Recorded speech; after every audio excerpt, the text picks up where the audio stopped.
All up.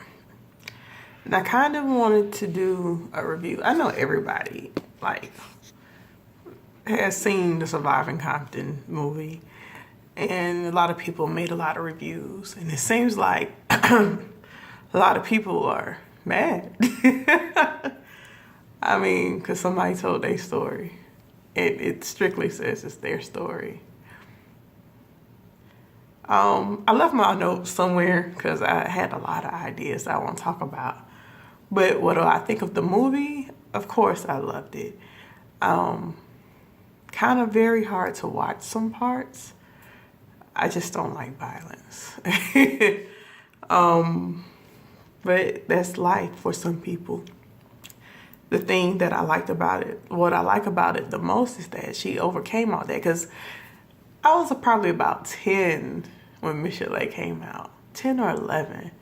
And I can always remember something in my heart, and Nicey, because I was like, why did they do that to the voice? I mean, okay, not knowing at that time that was her voice. And then later I found out, because I was really heavy into music videos and everything. Like, that was my life. Like, it's still my life though, really, because I love music. And that's a whole nother video though. But I love music. I wouldn't go anywhere without the music being right. Like, I have to have music. Music is my life. it gives me life.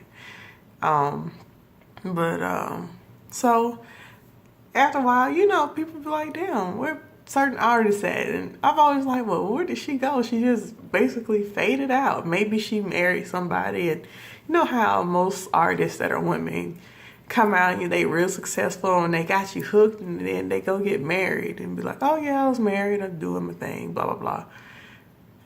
Didn't even know her and Dr. Dre were a couple.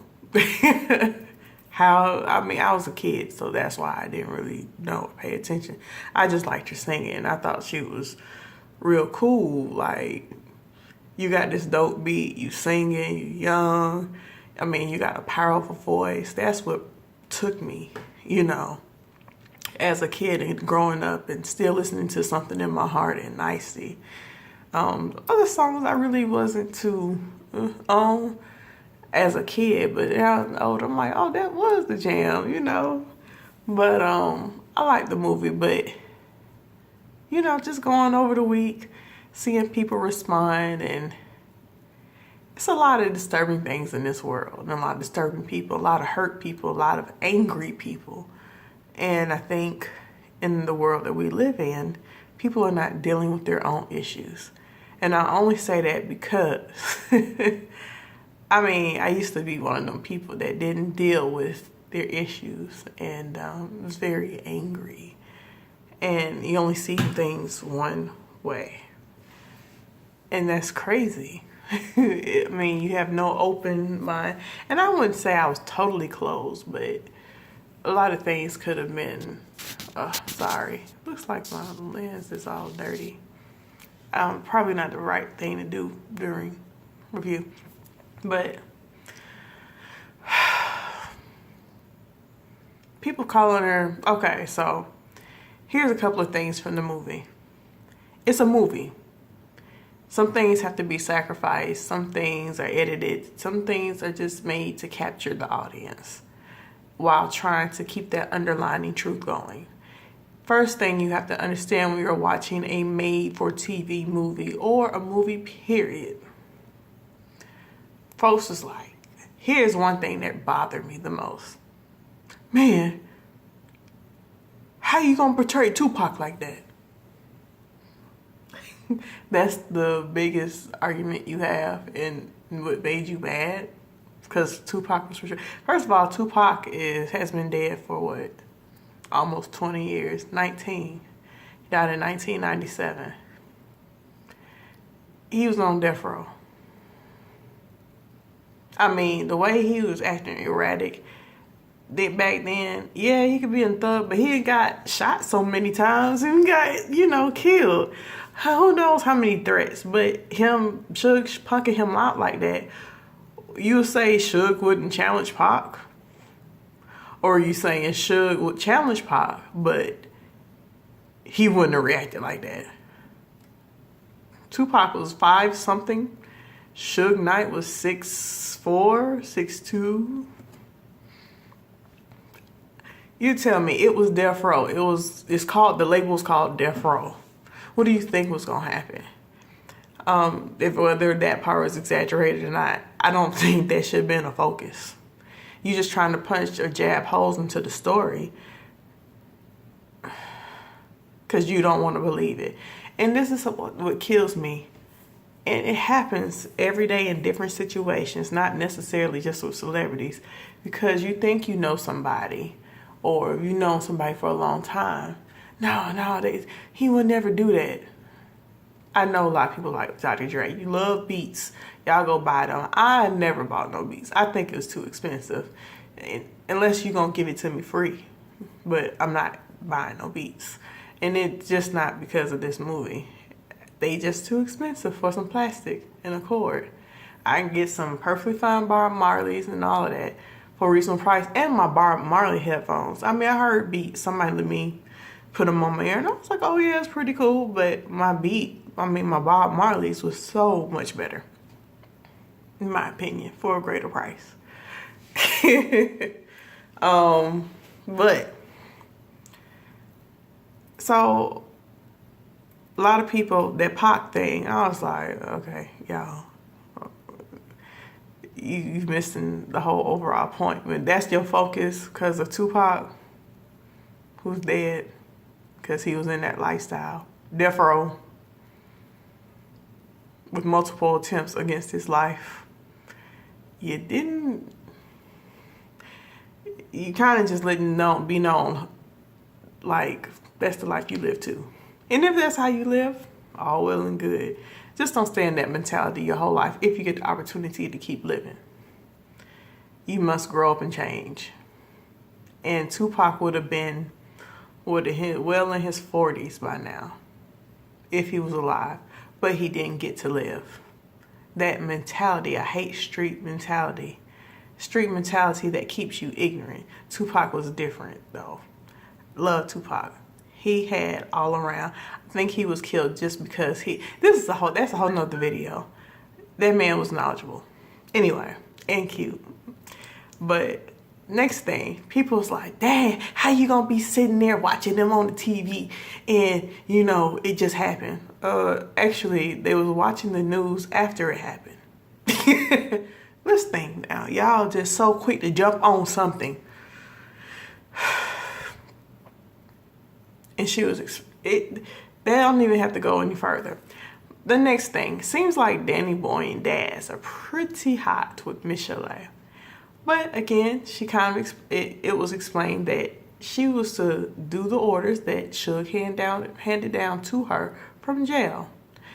If you have a struggling label because your stars are not gone, like Dre was gone, Snoop was gone, Corrupt left.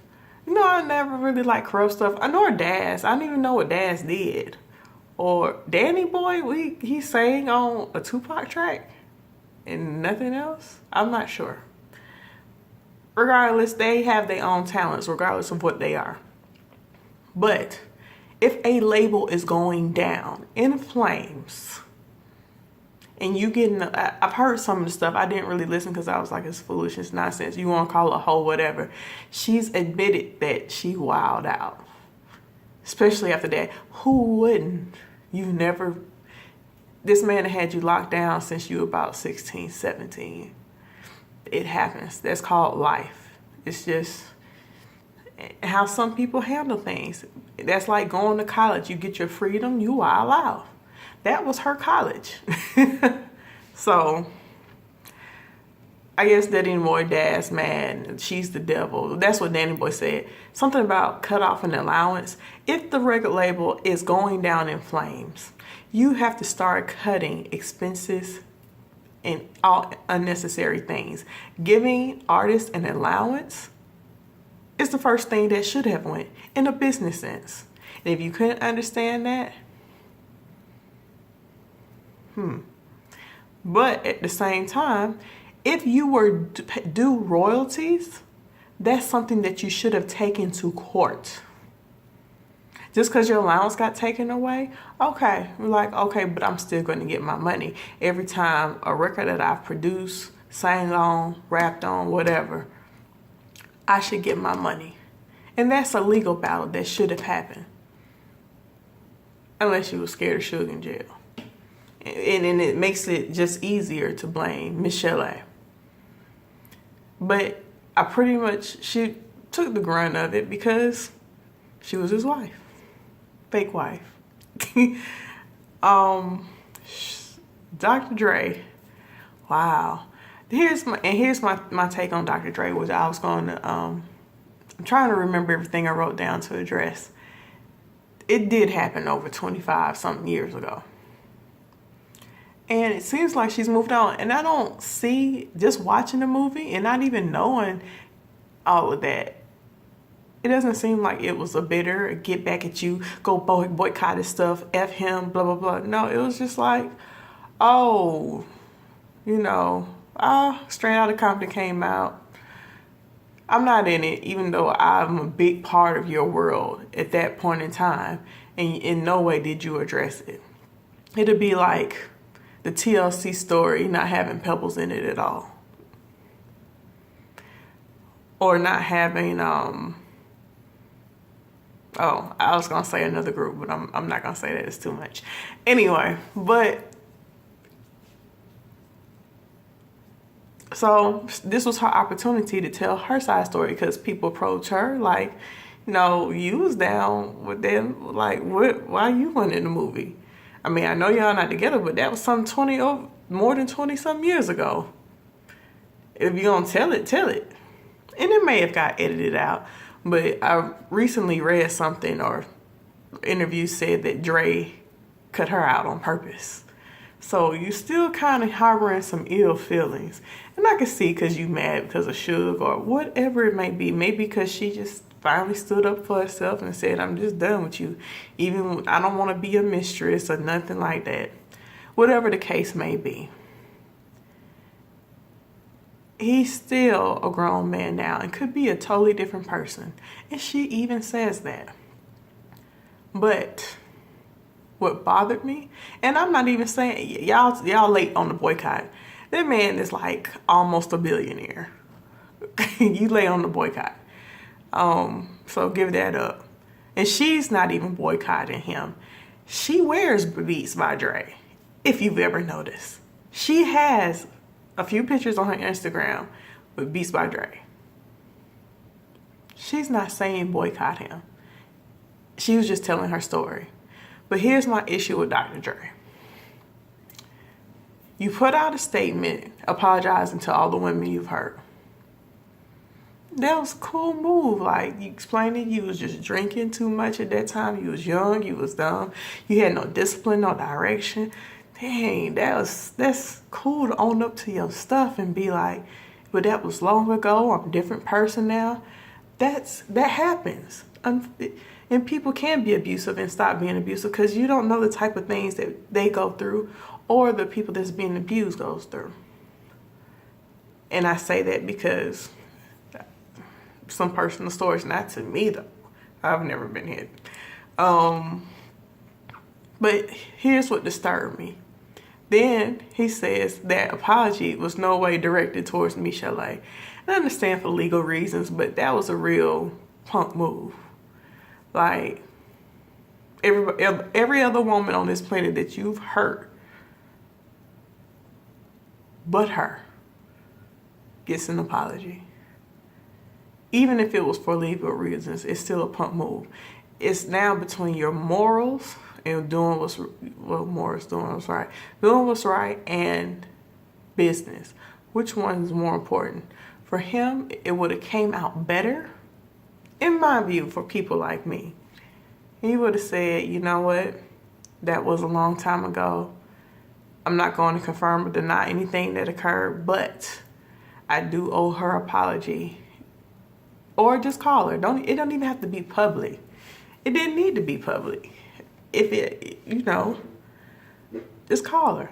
That's all you could have did. Or text her, or you don't want to talk to her because you still you feeling a little something about Suge and she didn't have a baby by him. which that was explained too. And I see the gap. So he was out wilding out the whole time, asked to be the mistress, her to be his mistress, after she had been with him 9 years and engaged and proposed twice. And I think he might have felt some type of way about her being engaged to him and never setting up a wedding date or planning and all that. But you know deep down inside when it's not right. But yeah, that whole yeah, he got a little bit of spite for her.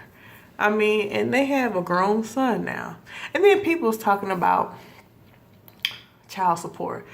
And this is how I'm like, wow, you can just find anything because we have the internet these days. All you have to do is take the time to read, listen, view. People don't do that. Somebody, yeah, she's that's Dre's ex-wife. They were never married. They did have a child together. We're talking about, well, she should be sitting fat off of child support. That boy is grown now. He's been grown. 25 years old. He is the 25-year-old grown. Dr. Dre's legal obligation to provide child support ended 7 years ago. Unless they extended it to him going to college. And then on top of that, she has had legal bills from what Suge Knight created. Now, if he had the Death Row was a label that struggled and closed. How do you think Suge would be able to provide her with child support? He's supposed to, but he has not. So she has also had to pay back the debts that were created by him, which sounded like a whole bunch, and provide for her child with Suge Knight while trying to figure it out. That's a hard road. And I could see her trying to give up. Been there before. Too many times. But once you find your way and you go to therapy and you learn your triggers and all that, it does make it better. Doesn't mean you're going to be happy all day, every day, but you know what to do in order to get yourself back on track. So, looking at all this, and I'm sure I missed something, but it's not important for me to make another video because this is at 17 minutes and I didn't intend for it to be that long. But through all this, she came out stronger. She's a different person now. And who knew Michel'le was this damn funny? Like, she is hilarious. Made me wonder, I had to go back. I was like, wait, she was on R&B Divas? Like, I never watched them shows, them R&B Diva shows. I have actually gone back and binge watched R&B Divas LA. She is hilarious. Like, she needs her own show. I'm like, she's now intrigued. She's intriguing people to want to know more about her. This is going to take her far. And I'm glad she's jump-starting her career again. And this is just, I think, God helping her out. You know, she wasn't included in the movie. There was a clear decision to keep her out of it. So now she's stronger and able to, hey, well, let me tell my story. And that voice, oh, I always loved her voice. Like, whew. So I'm excited to see her do more things. Get her paper, because you ain't never seen on R&B Divas. This is something I wanted to say. Yeah, so on R&B Divas, like watching all 3 seasons, you never saw her children, you never saw her home, you never heard her talk about her home life at all, which is weird for reality TV. You saw everybody else's house but hers. You never saw her pulling up in a car, leaving in a car. I was like, she must don't have no car. And she's still trying to make it and go on because, you know, because people assume because you were in that lifestyle, now you on the show, that you balling. How real can you keep it? Oh, and something else, if she was a whole thought, whatever, that's something that she was, not is. And you can clearly tell that by how she's living her life. And Why does it matter to those who said it? Did you get a piece? Because I ain't heard none of them say, yeah, I hit it too. And if she did fuck Pac, who cares? Oh, I wasn't supposed to cuss on this. I probably didn't cuss a lot. But if she did do something with Pac, wouldn't you? I mean, everybody that's had Pac be like, yeah, I had Pac. I mean, we have a lot of double standard in this world. Men can go do everything under the sun, and we supposed to forgive them. But if we do something, y'all just bitter and hurt. Your boys hurt. Even though they be helping y'all do the crazy stuff that y'all do, all the dirt. So it's just like, whoa. I mean, wake up, world. It's a lot more going on. I'm just looking at everything that she's been through. Because I can relate to a lot of things she's been through, and it's really serious, and it's really hurtful, and it's dark, and sometimes you don't feel like you will make it out. There's no light at the end of the tunnel. There's not even a smidgen of it. So when you have the strength to fight your way back, it starts feeling good, and it's like, wow, I'm still here, you know, but I'm proud of her. I hope she goes very, very far and take this train and run with it. I hope it's not a train. I hope it's just her path. She's been blessed, and I know she'll remember everything because it looks like she's really humble and takes everything in stride, because if she was where she was with all that, and she probably was, when she was a little bit weaker and her soul. All those things being said about you are crushing, especially when you're in that state. But she made it through. And now she laughs at it. And she is just funny. She take all that stuff they say and it's a joke now. So, and I can't invalidate how those people feel, because they feel how they feel. Daz and Danny Boy, they feel how they feel for a reason. Maybe they never took time, or she was just this front man, the scapegoat. And some people can't see past those things. Some people eventually do. But however it is, that's just how they feel. It is what it is. But it floors me, people in their comments. There was even an argument on one of her Instagram pictures on a thread, and I was like, it is so negative. Somebody that said they was a writer on something in my heart, and I was like, wow, what you going in? Like, you even wrote paragraphs, you and their daughter or something. And I was like, wow, daddy-daughter tag team on the page for people just defending her, and then they just coming back at her, and it's at the people that was defending her. And I'm like, wow, this thread is really negative. And I hope she just shuts all that stuff out and like, oh, whatever. But hope she keeps catching all those, positive vibes people are sending out there. She deserves it. It's time for her to go ahead and go forward. She has the voice. She has the talent, obviously. Even the songs I've heard, I've liked. I wasn't too keen on that song at the end of the movie, but I know it just told her feelings, and that's why it was valid for the movie. But this song, Moonlight, I love that song. Like, I've listened to it at least 5 times today. Anyway, this is a long video, and I am out. Have a good night.